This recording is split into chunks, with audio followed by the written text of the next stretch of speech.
औज़ुबिल्लाहि मिनश्शैतानिर्रजीम बिस्मिल्लाहिर्रहमानिर्रहीम। सबसे पहले तो मैं अली जो मल्टी एंटरटेनमेंट टीवी है जिसके चीफ एग्जीक्यूटिव जुल्फी शाह साहब ने हमें मदऊ किया, मैं इनका शुक्रगुजार हूँ कि इनके वसीले से अवामुन्नास तक हमारी गुजारिशात पहुँच रही हैं। जैसा कि मेरे फाजल दोस्त अल्लामा करामत दमिश्की साहब जो है उन्होंने मुफस्सल बयान किया है ईद के हवाले से, गुजारिश ये है कि आम तौर पर लोग ये समझते हैं कि ईद जो है वो खुशी मनाने का नाम है, जबकि मासूमीन अलैहिस्सलातु वस्सलाम ने फरमाया है कि ईद उस दिन को कहते हैं जिस दिन मुसलमानों को राहत मिले। राहत और खुशी में थोड़ा सा फर्क है, राहत से सुकून होता है। अब ये भी फरमान है कि जुम्मा जो है वो मुसलमानों के लिए ईद का दिन है। इट मीन्स मतलब ये हुआ कि जुम्मा को लोग इकट्ठे होते हैं, मिलते हैं मुसलमान आपस में, एक दूसरे के दुख जानते हैं, हाल अहवाल होता है, तो इसको ईद कहा गया। हमें दरअसल मौक़िफ़ जानना चाहिए कि अल्लाह का और मोहम्मद व अहले बैत मोहम्मद का मौक़िफ़ क्या है। अब देखिए, जैसे ईद उल फितर की बात किबला साहब ने भी फरमाई, ईद उल फितर के हवाले से ये है कि अल्लाह कुरान मजीद में ये कह रहा है कि हमने तुम पर रोजे लिख दिए गए हैं जैसे तुमसे पहले लोगों पे लिखे थे, और मकसद खुदा उसमें है कि ताकि तुम मुत्तकी हो जाओ, मुत्तकी बन जाओ। अब तकवा जो है उसकी तशरीह जो उलमा ने फुक़हा ने की, और बिलखुसूस हमारे चौथे इमाम इमाम ज़ैनुल आबिदीन अलैहिस्सलातु वस्सलाम ने फरमाई, उन्होंने फरमाया कि तकवा वो है कि इंसान असबाब गुनाह भी रखता हो, कुदरत गुनाह भी रखता हो, और ये सोच कर कदम पीछे हटा ले कि कोई है जो मुझे देख रहा है। इसका मतलब ये हुआ कि गुनाह से बचना तकवा है। नमाज रोजा ये तो हमारे फ़राइज़ हैं, हमने अंजाम देने ही देने हैं। तो मकसद खुदा क्या था कि गुनाहों से बचा जाए। रोजा गुनाहों से बचने की एक रिहर्सल है। तो वो ईद तब है जब आप रोजेदार हैं, आप गुनाहों से बचे हैं, तो फिर वो दिन जो आएगा ईद उल अज़हा का, वो आपके लिए ईद सईद है कि आपको उस दिन राहत मिले। क्यों? अल्लाह आपको आपके रोजों का अजर दे रहा है, इनाम दे रहा है उस दिन।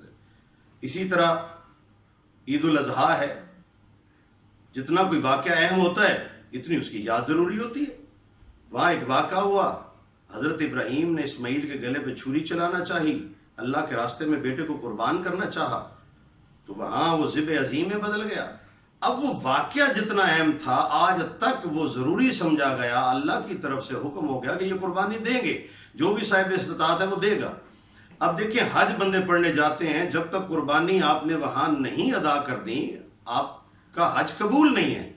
कोई ये नहीं कह सकता कि वहां कुर्बानी ना दो और बेवा औरतों को खैरात दे दो, यतीमों को दे दो। नहीं, अल्लाह ने एक कानून बना दिया कि वहां कुर्बानी देनी है तो देनी है।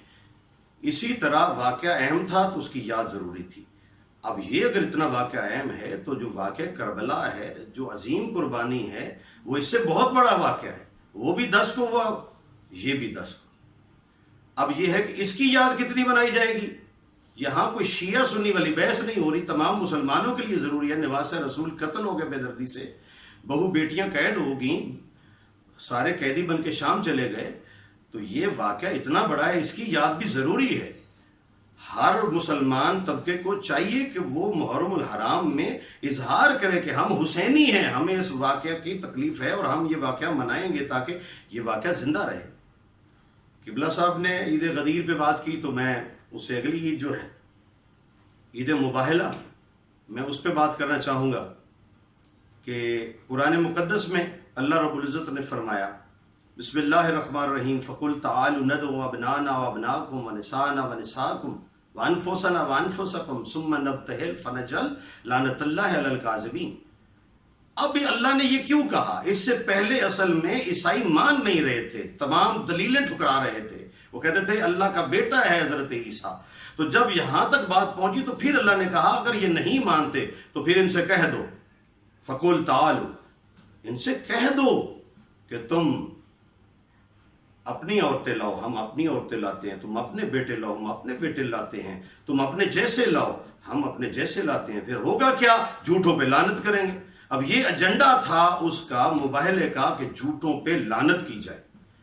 अब आम सच्चों की वहां जरूरत नहीं थी, सच्चा तो सलमान फारसी भी थे, सच्चा तो और साहबा भी होंगे। مگر وہاں یہ تھا کہ جس نے ساری زندگی کوئی گناہ نہ کیا ہو، ایسا سچا ہو۔ پھر جب یہ ایجنڈا پاس ہو گیا، جب جانے لگے، اب اس میں ایک اور بحث ہے، نجران کوئی ایک بندے کا نام نہیں تھا، شمال مشرق فرات کا جو دریا ہے، شمال مشرق جو ہے، اس کے پورے کنارے پہ 70 سے زیادہ دیہات آباد تھے، ان سارے دیہاتوں میں چرچز بھی تھے، اور ایک بہت بڑا چرچ تھا جسے کلیسائے بابر کہتے تھے، جس میں یہ سارے اکٹھے ہوتے تھے۔ وہاں اتنے قبیلے عیسائیوں کے اکٹھے ہوئے، وہاں جو پادری تھے، ایک عاقب تھا، ایک عبد مسیح تھا، اور ایک ابو حارثہ تھا، یہ پادری تھے۔ وہاں میٹنگ ہوئی کہ وہاں سے رسول خدا کا خط آ گئے کہ میں حق کا نبی ہوں اور آخری نبی ہوں، میرے ہاتھ پہ بیعت کرو، عیسیٰ کو اللہ کا بیٹا مت مانو اور آؤ اسلام قبول کرو۔ تو وہاں یہ ایک ایجنڈا پاس ہوا۔ وہاں ابو حارثہ نے انکار کیا، کہا خبردار، اس طرف بحث کرنے جاؤ گے تو وہ اللہ کی طرف سے علم لدنی کے وارث بن کے آئے ہیں، تم بے شک کتاب کا علم رکھتے ہو مگر وہ کتاب کے وارث بن کے ہیں۔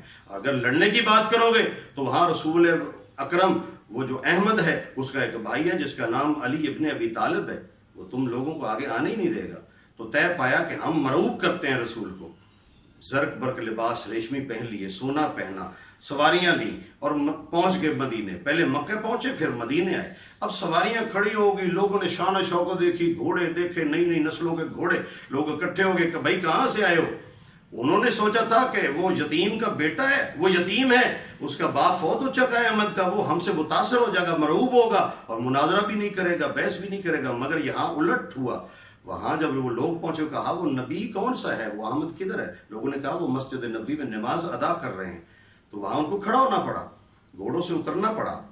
اب جب نماز سے فارغ ہو کے محمد آئے تو ان کے سب سے بڑے پادری نے سلام کیا، محمد مصطفیٰ نے دائیں جانب منہ کر لیا۔ اس بات میں ایک سبق بھی ہے، پھر سلام کیا، پھر بائیں جانب منہ کر لیا۔ پھر کسی نے کہا کہ یہ اگر نبی کہتے اپنے آپ کو تو یہ ہمارے سلام کا جواب کیوں نہیں دے رہے؟ کسی نے کہا اگر یہ بات پوچھنی ہے تو وہ علی ابن ابی طالب سے پوچھو۔ وہاں علی کھڑے تھے، وہ لوگ وہاں گئے، انہوں نے سلام کیا، علی نے بھی منہ موڑ لیا۔ انہوں نے کہا ان کا تو ہمارا تو دشمنی بن گئی کہ وہ کہتے ہم آخری نبی ہیں، آپ نے کیوں منہ موڑا؟ کہا وہ میرے سردار ہیں، جو وہ کرتے ہیں میں علی وہی کرتا ہوں، جس سے وہ انکار کریں میں بھی کرتا ہوں۔ کہا ہماری وجہ تو بتائیں کہ آپ نے ہمارے سلام کا جواب نہیں دیا، محمد نے ہمارے سلام کا جواب نہیں دیا۔